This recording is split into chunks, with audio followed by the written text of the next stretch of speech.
ہوں گے۔ ایک انہوں نے کہا کہ پینٹ شرٹ کے ساتھ نماز پڑھنے کی شرعی حیثیت کیا ہے؟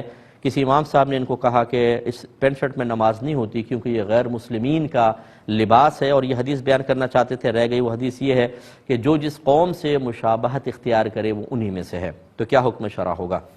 دیکھیں اس بات کو اچھی طرح سمجھ لیں کہ کسی قوم کی ایک ہوتی ہے مذہبی علامت، ٹھیک ہے نا، اس کو مذہبی شعار کہتے ہیں، شعار مینز علامت، جس سے سلیب لٹکا لینا۔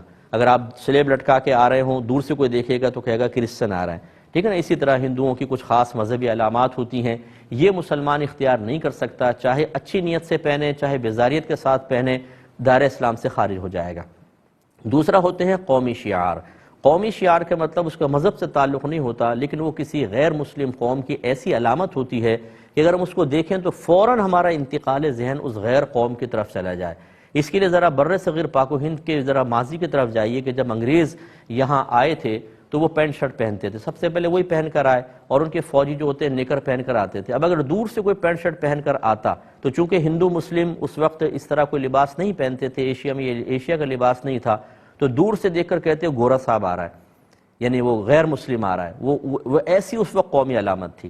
تو ایسی کوئی قومی علامت ہو کہ جس کو دیکھ کر انتقال ذہن فوراً غیر قوم کی طرف چلا جائے، وہ بھی اختیار کرنا منع ہوتا ہے۔ پہلا کفر ہوتا ہے اور یہ گناہ ہے، گمراہی ہے لیکن کفر نہیں ہے۔ اور اس کی وجہ یہ ہے کہ ایک مسلمان اگر ایسی چیز پہن کر آئے گا، دور سے آپ دیکھیں گے اور کہیں گے یہ تو کوئی کافر آ رہا ہے، تو ایک مسلمان اپنے آپ کو اس انداز سے پیش کرے کہ لوگ اسے کافر کہیں، یہ غیر مناسب، اس لیے منع کیا گیا۔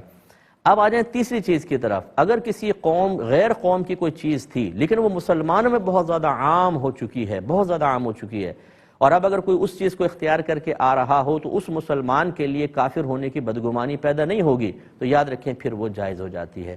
اسی میں دیکھیں پینٹ شرٹ بھی ہے، آپ کا ٹیبل کرسی کا یوز ہے، آپ کا ٹیبل کرسی پر بیٹھ کے کھانا کھانا ہے، آپ کے چمچے کانٹے استعمال کرنا، اس طرح ٹوتھ برش استعمال کرنا، یہ تمام چیزیں وہاں سے آئی ہیں، لیکن اب یہ کسی قوم کا قومی شعار نہیں ہے۔ اگر ایک مسلمان ٹیبل کرسی پہ کھا رہا ہے تو کہ آپ دور سے دیکھ کر کہیں گے یہ کافر بیٹھا ہوا ہے؟ یقینی سی بات ہے نہیں۔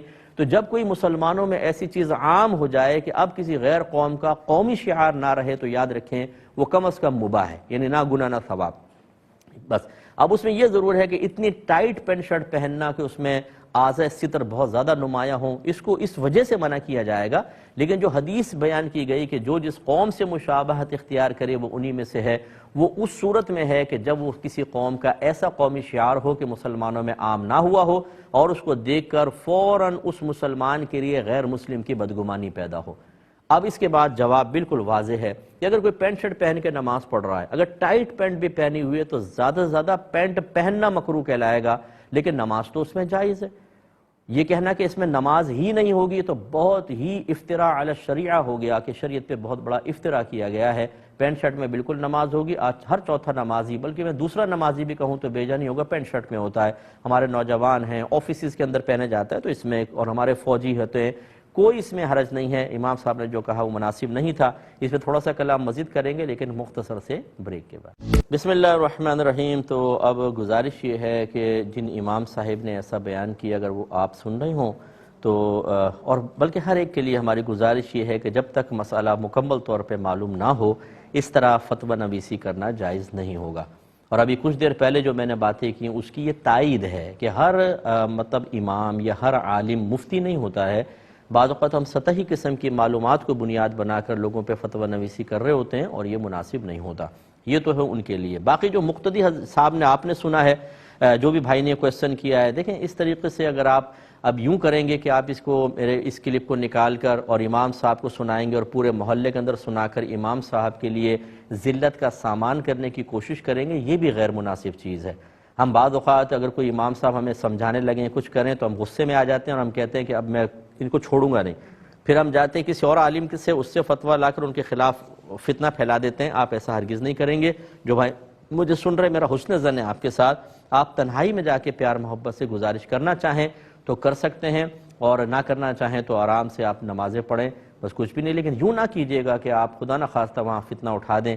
آپ انہیں پیار محبت سے ضرور یہ مسئلہ بتانا چاہیں تو بتائیے، اور ہونا بھی چاہیے۔ اگر ایک امام ہی ممبر پہ بیٹھ کر یا اپنے مقتدیوں کے درمیان غلط مسئلہ بیان کرے تو یقینی سی بات ہے کہ میں نے پہلے آپ کو کہا کہ غلط مسئلہ بیان کرنا بہت بڑا گناہ کبیرہ ہوتا ہے، اور یہ کہنا کہ نماز ہی نہیں ہوگی، اس کا مطلب جتنے پینٹ شرٹ میں نماز پڑھ رہے ہیں، نہ فوجیوں کی ہماری نمازیں ہو رہی ہیں، نہ ہمارے آفس میں نمازیں ہو رہی ہیں، نہ جو اسکول کالج میں بچے نمازیں پڑھ رہے ہیں ان سب کی نمازیں نہیں ہو رہی. سوچنا چاہیے کہ ہم کیا بول رہے ہیں، اس کے نتائج کیا نکلیں گے. ایسا نہیں کرنا چاہیے. تو بہرحال جانبین سے تھوڑا سا ٹھنڈے دماغ کے ساتھ اس مسئلے کو حل کریں.